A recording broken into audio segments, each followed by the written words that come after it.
እንኳን ወደ እናቴ ቤት በሰላም ተመለስ። ደሞ መጣ። ደና አርፌ ነበር። ከአንዳንድ አስመሳይ ሰዎች አንተ ጠብቀኝ።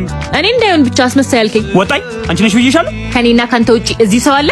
እሱስ የለም። አያቴ ምን ነው አንቺን ለመጠየቅ በመጣበት እዛው ባስቀረሹ ሰላሜን ነበር ያገኘሁት። መቼስ በቀን 20 ጊዜ እየደወልሽ ስትነፋረቅ የነበርሽው አንቺ ነሽ። መቼስ አያቴ ናፍቀኝ ስላምላት እንጂ አንተ ናፍቀኝ እንዳልሆነ ጠንቀቃ ታውቃለህ። እሱን እንኳን ተይው። ታዲያውን የት ልትሄድ ነው? ጀለሶቼ ጋር ነዋ። ወንድሜ ምን አባሽ ፈለግሽ? አንዴ ልቀፍህ ይቻላል።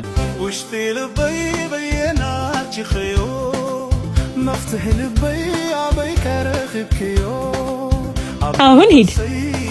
ያምሻል እንዴ?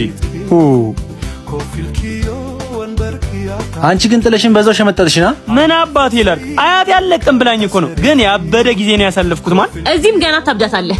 እኔን ማናደዱ ካዋጣ እናያታለን።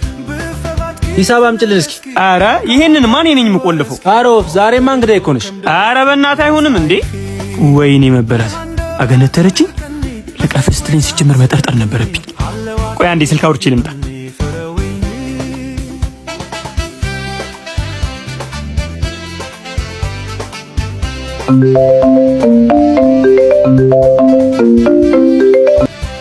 አቤት አቶ ኬቢ ምን ልታዘዝ? ገና ከመምጣቴ በተንኮል ተቀበልሽኝ አይደል? ከኔ ጋር ሰፋጣ ይቅርብህ። ምን ለዚህ ነው የኔ አፈር ገፎ መጥቼ አፈር ሳበላሽ ይገባሻል።